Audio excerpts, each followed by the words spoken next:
नमस्कार दोस्तों। क्या कभी आपका घर बनाते समय ऐसा हुआ है कि भाई कॉलम ढलाई कर दिए, डिशटरिंग भी कर दिए, पानी की तराई भी कर दी, उसके बाद जब कॉलम को कुछ इस तरीके से छूते हैं तो उस होकर के जो है पूरी तरीके से बालू निकलता है। चलिए दिखाते हैं, इसका हम एग्जाम्पल दिखाता हूँ मैं हम किस चीज़ की बात कर रहा हूँ। और अगर आपके घर में भी इस तरह का चीजें हो रहा है कॉलम के साथ, चाहे वो छत के साथ, तो सावधान हो जाइए। अब मैं ऐसा क्यों बोल रहा हूँ, चलिए देखिए। अगर आप यहाँ पे देखेंगे, यहाँ पे क्या हो रहा है, एकदम नया बिल्डिंग बन रहा है, लेकिन जब हम कॉलम की बात करते हैं, थोड़ा सा छूने से ही जो है ये ऊपर से बालू जैसा बारूद जैसा निकल रहा है। ये सिर्फ एक ही कॉलम में नहीं, प्राय सभी कॉलम में ऐसा हालत है। और ये सिर्फ कॉलम की बात नहीं कर रहा हूं मैं, देखिए जैसा कि यहाँ देख भी रहे हैं, आपको छूने से जो है बालू निकल रहा है और गिट्टी गिट्टी भी दिख रहा है। ऐसा क्यों झर रहा है भाई, कहाँ पे गलती हुआ है, इसके बारे में आज हम चर्चा करेंगे। उससे पहले जैसे कि यहाँ भी देखिए, ये भी देखिए, ये भी कॉलम ऑलमोस्ट उसी हालत, ये जमा ही नहीं, बस एकदम थोड़ा सा मारने से पूरा जो है निकल जा रहा है कंक्रीट। और इसको भी जब छुएंगे तो इससे भी आपका जो कंक्रीट निकलेगा। तो अब बात कर लेते हैं अब छत की। छत का भी यही हालत है। क्या ऐसे घर में रहना चाहिए? जब छूने से जो है पूरा हो जा रहा, इस तरह अगर घर में रहेंगे तो भाई क्या हालत होगा।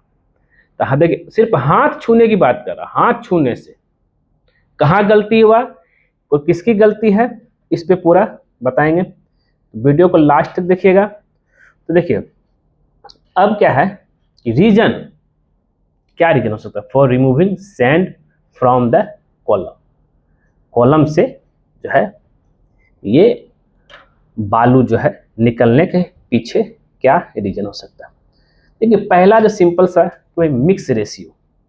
जब भी हम घर बनाते हैं उसमें M20 ग्रेड का कंक्रीट से बनाते हैं, लेकिन क्या होता है जिसका रेशियो होता है 1, 1.5 और 3, इसमें लेकिन क्या होता है एक बोरा सीमेंट में मैंने देखा हूं, जबकि जो है एक बोरा सीमेंट में 4 से 5 बालू देना चाहिए, तो और 6-7 जो है आपका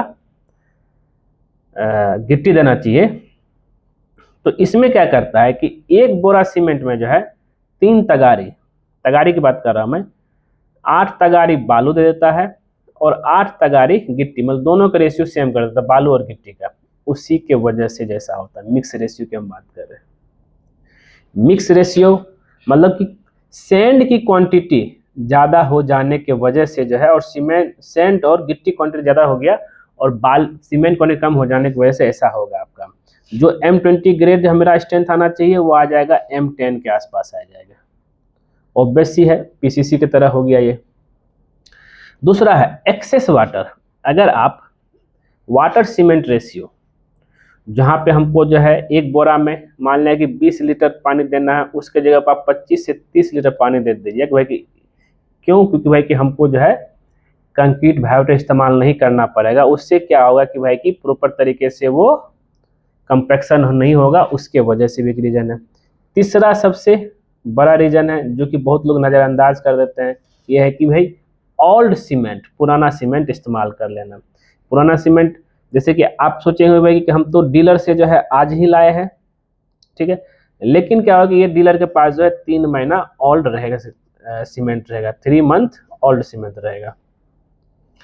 अब आप अगर इसको इस्तेमाल कर लेंगे तो, क्योंकि सीमेंट बैग पे खुद ही लिखा हुआ है कि अगर 3 महीना पुराना सीमेंट जो है इस्तेमाल नहीं करना, अगर कर रहे हैं तो उसको पहले लेबोरेटरी में टेस्ट करवा लीजिए तब कीजिएगा। मतलब कि सीमेंट का जो लाइफ होता है वो 3 महीना ही होता है। अगर 3 महीना पुराना सीमेंट इस्तेमाल कर लेंगे तो भाई उसका जो स्ट्रेंथ कम हो जाएगा और कंक्रीट जमेगा ही नहीं, कंक्रीट जमेगा नहीं तो बालू बालू निकलेगा। और यहाँ पे सबसे बड़ा रीजन क्या है कि भाई बालू की मात्रा जो है ज़्यादा दे दिया गया है। चौथा क्या है, वाटर क्यूरिंग। इसको बहुत सारे ठेकेदार नज़रअंदाज करते हैं। वो इसलिए नज़रअंदाज करते हैं क्योंकि उसको लगता है कि ढलाई तो हो गया है, लेकिन अब उसमें जो है तराई की जरूरत नहीं, 1 दिन 2 दिन ट्राई करेगा हो जाएगा।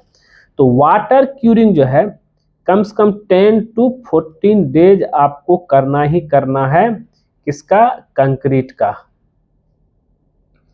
तब जाकर के आप बच सकते हैं। अगर इस सब चीज में से कोई भी चीज आप नजरअंदाज कर दिए हैं, तब जाकर के ये आपका सिचुएशन हो सकता है घर में। इसलिए जब भी कभी आप घर बनाए, देख रहे हैं भाई ऐसे घर में कैसे रहा जाएगा? पूरी तरीके से जो है मतलब कंक्रीट जो है, कंक्रीट से बालू निकल रहा, स्ट्रेंथ नहीं रह रहा। जैसे जैसे इसके ऊपर लोड आएगा और ये जो है आपका इफेक्ट करेगा आपके बिल्डिंग के ऊपर। क्रैक भी हो सकता है कोलैप्स भी हो सकता है। वो उस कॉलम का हालत कुछ ऐसा है। अदरवाइज अगर कुछ कॉलम ऐसे होते हैं ढलाई के बाद, देखिए पुराना सीमेंट इस्तेमाल कर लेने की वजह से, कि भाई टूटेगा ही नहीं, भाई इतनी भी क्या चाहिए कि टूटेगा ही नहीं। तो ये सबसे इम्पोर्टेंट चीज है जो कि आपको ध्यान में लेकर चलना है, नहीं तो बिल्डिंग आपका सत्यानाश हो जाएगा। बस ये 4 गलती की वजह से, ये 4 गलती आपको बिल्कुल नहीं करना, उसको ध्यान देना। क्योंकि ठेकेदार मिस्त्री को कोई मतलब नहीं किस क्वालिटी में आपका काम हो रहा है, वो पुराना सीमेंट लगा देगा, तराई नहीं करेगा, पानी देगा ही नहीं कंक्रीट में, और मिक्स रेशियो जो गड़बड़ कर देगा और पानी ज़्यादा दे देगा ढलाई के समय में। ये समस्या रहती है। मिलते हैं दोस्तों नेक्स्ट वीडियो में कुछ नए टॉपिक के साथ। उम्मीद करते हैं ये वीडियो आपको जरूर पसंद आया होगा। पसंद आया तो उसको लाइक कीजिए, शेयर कीजिए, कमेंट कीजिए। आज के लिए बस इतना ही। वीडियो को देखने के लिए धन्यवाद दोस्तों।